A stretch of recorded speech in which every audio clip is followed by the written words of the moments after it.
You're listening to Sip and Grow the podcast, the show where we taste awesome, delicious wines while having unfiltered conversations about our passions, experiences, struggles, entrepreneurship, and life.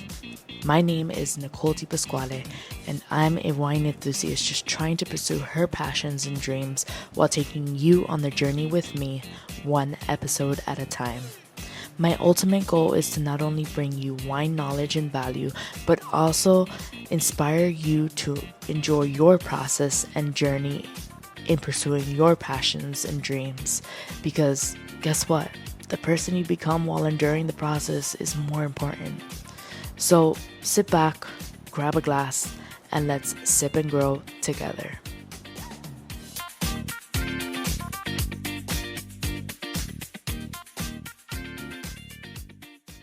Hi guys, so welcome back to another episode of Sip and Grow with me, your host, Nicole Di Pasquale.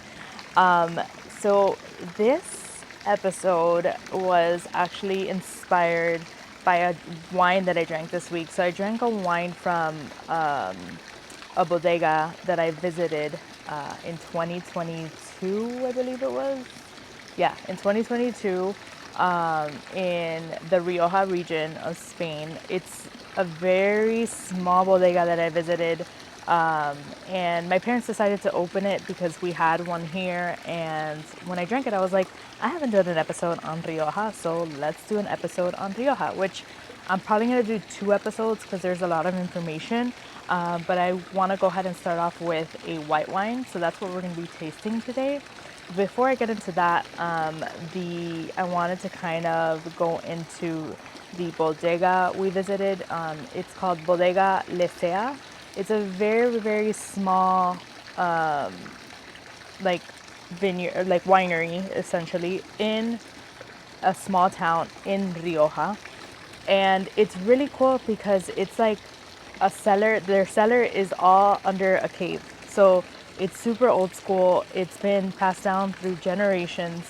And every year they even have like a stomping of the grapes festival to kind of just celebrate the old style of how they used to make wines, which is probably not the most sanitary, but it's okay. It's just for the fun of it that they do that every year. And then everyone from the town kind of just comes in and anyone's welcome. But what was really cool was like we got to explore the caves and see like where they stored all the wines in their like cave cellar. And they actually have it was like a big cement vat basically, which is where they ferment the wine. And it was funny because my dad, even at one point, they showed, since they date back to like, centuries ago, one of the old ways they would transport wine in like the 12th, 13th, 14th century was like they would literally put the wine in goat skin. So it was like a legit body of a goat, and they would like transport it in there. And they still have one in there from way back when. I'm sorry to all the animal lovers out there. This video did not harm any animals. I'm just explaining to you what I learned from the history from this place. But I'll put a picture of my dad because I took a picture of him holding it. But basically, they had one in that I guess survived all these years as part of like a little history piece, because they store a lot of like old practices that they used to do in the winemaking process. They no longer use them, obviously, because we're in the, we're not in the 13th, 14th, 15th century anymore. But it was kind of gross thinking that they transported the wines in goat skin. But it's fine. It's part of the history. It's part of, the winemaking evolution, as to say. But if you guys happen to book a trip to Rioja, I would highly suggest visiting that place because it was delicious wines and really cool history behind that small bodega. And you get to explore a cave filled with wine. Like, who doesn't love that? I love that. Anyways. So this one specifically is actually from, it's also from Rioja, but it's a white wine. And the grape, it's 100% Viura, or Viura, I think is how it's called. I think it's spelled Viura. And it's actually the same grape as Macabeo, which is spelled, let me just double check, Macabeo. So like this grape varietal is what like well known in the northeast, the north part of Rioja, which is where this one's from. And they also grow some of it in the south side of Barcelona to like make cava. And there's another town in France that grows it as well to make some of their wines. I don't remember the name because it's like a very difficult name, but France also grows that grape. But this one specifically, I just honestly looked at the label and I was like, this seems interesting. Let's try it. I've never tried this grape before, so this is going to be the first time. But one thing I did see and notice, which now that I'm drinking a little bit more Spanish wines, I'm noticing it a little more. But they do have at the bottom of the bottle, as you see here, it's like a kind of like the Italians do with the certification of like DOC, DOCG on the top. They have, the Spanish have the same classifications on the bottom. And it basically says Denominación de Origen Calificada. So it's just a bunch of Spanish regulators in the wine industry that classified this as great quality and consistent wine from Spain, from the region that it says it's from. Because you see here it says the vintage, the region where it's from, and they have like a little number, I guess, to identify it as well. So I found that interesting. So I guess if you want to make sure you're having good quality wine from Spain, if it has one of these, you're probably having something that's controlled, regulated, and consistent in the quality. So when I researched this producer, the producer is called Asua. Asua is the way it's spelled. It was cool because they are actually, it's like fifth generation family owned winery in Rioja. And they kind of paid tribute to one of the towns in Rioja, which happens to be the capital of Rioja, called Haro, Haro. And, oh, trying to open this here.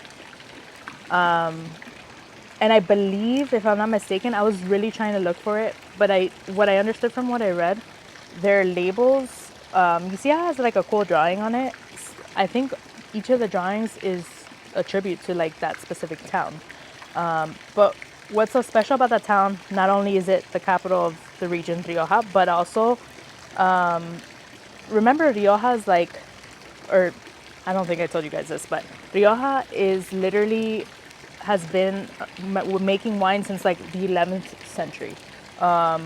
They basically, I think when the Phoenicians took over in the way back when, 11th century, they started making wines, and ever since then they became known as a winemaking region.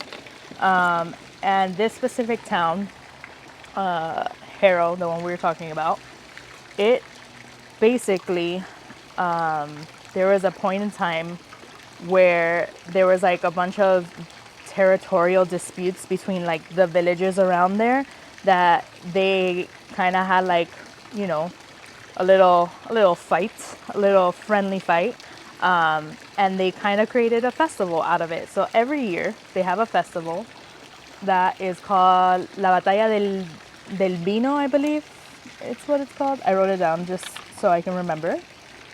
La Batalla del Vino. And it's funny because they literally it's people that gather every year on July 29th to throw liters of wine at each other. So that's fun, I guess. But for me, the fun part is drinking the wine, you know? But that's just me. But I'll throw some wine too. Why not? As long as we can drink some after, I'm cool with that. But one thing that I did like about this family is that they are super, like they're sticklers for having tradition, quality, and just overall good wine. So that's what my expectations for this wine are today. But we shall see. We shall see. This is a 2020 vintage. It's called Rioja white wine, which usually, kind of like all the Europeans do, they name their wine by the, like, you see the region name more than like the actual varietal that they use for that. But usually you, like in Italy, like, you know, if it's from a specific region, you'll know what grapes they're using. It's kind of the same deal in Spain. Regulations are a little bit different. Like I said, they just have this classification down here. But yeah, let's go ahead and try this. I'm excited. This is 100% one grape, so we shall see if it's good. The color already is looking very nice. One thing about Rioja too, which I'll probably get more in detail in my other Rioja episode, just because that's a whole nother like 15-20 minutes to talk about. But the soil is made of like calcareous clay, which is like basically high calcium soil. It's really, really good to make acidic wines because since it has so much calcium in it, the vines and that tend to grow in those types of soils or environments tend to have a higher acidic level in the berries that they produce. So I'm really excited for this wine because I love myself a good acidic white wine. With balance, of course. We want balance. We want balance. Oh, no one saw that. No one saw that. You saw it, but it's okay. I got too excited. All right. Let's. Ooh, I'm already getting like pineapple notes. Lemon for sure. It's very crisp and fresh to the nose. Ooh. And like even, is it pear? Yeah, or no, it's more like a green apple. It's more like a green apple. We're gonna give it that. But it's very zesty. You just like the acidity and the minerality just hits you in the face. But I love that. Definitely high on the lemon, pineapple, and green apple for sure.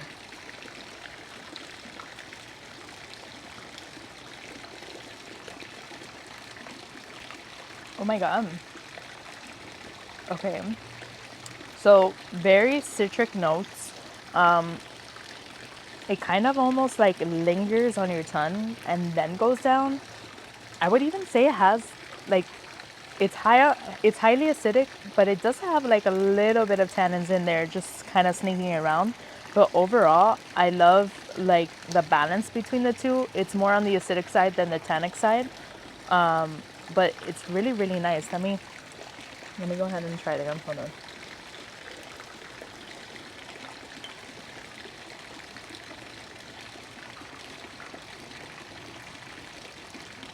It's like, how do I describe this?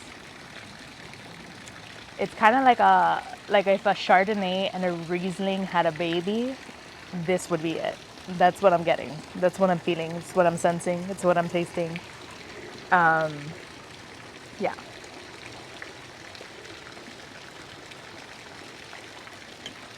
Also, in honor of doing a wine from Spain, I decided to wear my Bilbao shirt. It's like a town, a city, I'm sorry, kind of like an hour away from Rioja. It's a soccer team.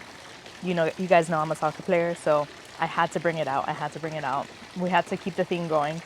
But overall, honestly, I really like this white wine. I would rate this an 8.5 out of 10, which is very strange of me because I usually, we're breaking into the whites. I can't even say it anymore that I don't like whites because I really do. I've been drinking a lot more white wines now that I'm more, immersed in the wine world. But I really like this. I would definitely drink this with like a fresh caught, like whitefish or like a seafood salad. Like, oof, if I had like a Mediterranean seafood salad with pulpo, I'm sorry, octopus, like whitefish, like calamari, mixed with like lentils. Like, have you ever had like a lentil Mediterranean salad? It's really good. That's what I would have this with. Or like even like, what is it? It's not couscous. It's another grain. It's another grain. Oh, farro, a farro salad. which I think I've said this before in other episodes, but that's my go-to to have with like a white wine. I definitely would love that with this. I would even go to say I would have a salmon with this white wine, or like a chicken-based plate with this wine. I think it would go really, really nice with like even, well, no, I feel like lamb would be too rough. Probably like a pasta with like a cream sauce would be really nice with this as well. But overall, 8.5 out of 10. I got this at Total Wine for I believe 16.99. Yeah, I think it was like in the $20 range. I will link it in the show notes so you guys can check it out and try it if you want to try it. But let me know what you think. Leave me a comment, leave me a review. Let me know, talk to me. Let me know what you want to hear on the next episodes. And I hope you guys enjoyed this one as much as I enjoyed this white wine that literally surprised me. Anyways, cheers.